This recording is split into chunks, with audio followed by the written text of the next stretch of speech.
Hey everybody, Drunk Geek here. It's the morning after I've seen an advanced screening of Spider-Man Homecoming. And this is a reaction to that. No spoilers. I will probably say a lot because I really want to post to be like, but don't worry, if I say something, I'll just start this over again. All right, so Spider-Man Homecoming is the latest MCU movie and is, as far as I know, the first joint picture between another company that owns the rights to the character and the MCU proper. So, what do I think? I left. I left the theater with this. Yes, yes. This is what I couldn't stop smiling. I smiled constantly through this movie. The storyline was compelling. It was coming of age. I heard a recording of Kevin Feige saying, like, imagine you're in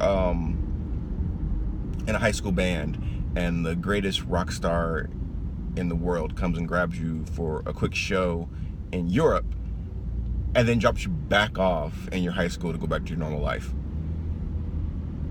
Your world is never the same. Almost like when Nick Fury told Tony Stark, like, you just entered a bigger world than you know, kind of thing. This is Peter dealing with that adjustment, dealing with being on the grand stage and then going back to his normal everyday existence and the struggles and the adjustment issues he has with that. It's showing how the real difficulty of him integrating this side life into his normal life when his priority is obviously being a hero and proving himself. They handled it masterfully, I think. The relationships in the movie between him and Aunt May, him and Tony Stark. Is that a spoiler? I mean, I'm pretty sure if you've seen the trailer, you know Tony Stark's in this. Him and his classmates, and his interactions with the Vulture, Michael Keaton. We have never gotten this kind of Spider-Man, and to me, whether you're a kid that grew up in the 90s watching the Spider-Man cartoon that was on Fox, if you watched Spectacular Spider-Man with him in high school, or you read comics for the last 50 plus years or whatever, in the movies you usually get a Spider-Man that high school is never the main focus, or one of the main focuses, like his high school life. They usually touch on it. This one showed the struggles of being a young man growing into his role as a man in the world, or growing into his world, or where he's going to be in the world. And I think that it was amazing to see. This Tom Holland, he's now my favorite Spider-Man actor. He got everything down from the awkward geekiness. There was a part in the first Spider-Man, Tobey Maguire, where he thinks that Mary Jane, I believe, is waving at him, and he waves too, and then he realizes he's waving about him, and he's like, oh. And I don't know if everybody's been there. I've been there where I thought somebody was talking to me and they weren't. And that scene always stuck with me. Like, yes, that's something that happened to Peter Parker. This movie shows that awkwardness of how he feels. Like, you would think this guy would be, can be as cocky and confident with the amount of power and skills he has. But no, he's just a kid, still awkward and still growing, still not sure of his own power, not sure of his place in the world. But he knows what he wants to be, and it's frustrating that he's not there. Great dynamic. They didn't beat you over the head with some of the classic themes of Spider-Man, but they were there. Like I said before, this was woven into the tapestry of the MCU seamlessly, and we got to see a perspective of how these pantheon of godlike beings and bigger than life personalities, how they have impacted the world on every level, from the kids growing up in this new era of wonders. This is their everyday life, and how that affects them and how it affects the economy, and just the effects of these new influences of extra dimensions and cultures and super science, how in the wake that affects regular people. And I think that was a really good take. To me, this now took. I have to go rewatch Spider-Man 1 and 2, the Sam Raimi Spider-Man 1 and 2, to see where this fits in Spider-Man movies to me. Like, what's the best to worst? There was debate. I went to go see it with the crew from Three Black Geeks, JVS, Black Spawn. Who else? Lucas. If you guys watch any of the shows, you'll know who Lucas is. There was a debate with some people about whether this was too much of an MCU movie and not enough Spider-Man movie.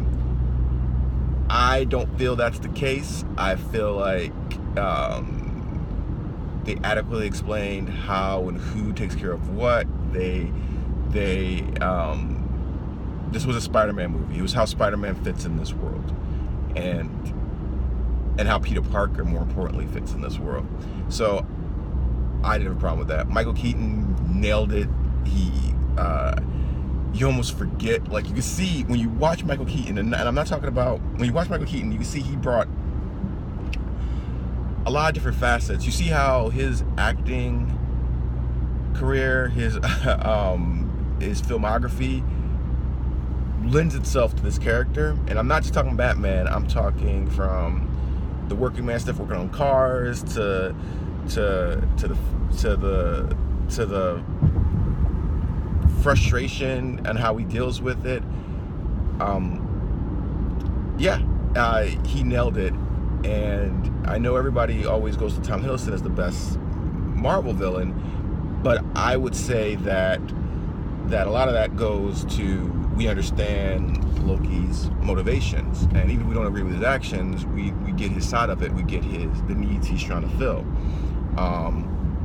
In this movie, unlike a lot of other Marvel movies, we get the Vulture's motivation, and we understand what he's coming from. We understand why he's doing what he's doing, and whether you agree with it or not, it humanizes him. They've updated him, and you understand where his technology comes from and how he gets this. And if you watch any trailers, I'm pretty sure you can guess, but that makes perfect sense. Peter's suit, I thought it would be too techy, but mostly everything worked perfectly. And in this new age of technology world, I see why, his toolkit needs to be updated some. I will do another spoiler reaction, because right now I keep saying like because I want to be like, oh my gosh, and then saw this and this cameo, and everybody, oh my gosh, if you read Spider-Man comics, you know who this person is, and it's so cool, they fit him into this, and he shows up, they showed up, is that her? Oh my gosh, what? Yeah, and that's what I want to do. But like I said, this is not spoiler, this is my reaction. I had a thoroughly good meal. While at the same time, I can't wait to come back to this part of the MCU and check in on Mr. Parker and the further adventures of him and his supporting cast. Right now, I want to say 5 out of 5, but I need to watch it again, and I really need to see how it stacks up against Spider-Man 2, which for a long time to me is was a pinnacle of superhero movies, especially like that. So yeah, I thoroughly recommend it. Thanks for watching if you watched. If you didn't, hey, try it out. So remember, don't drink and drive, but I think it's okay to geek and drive. All right, have a good one, ladies and gentlemen, and whatever things might be watching from the darkness of the abyss.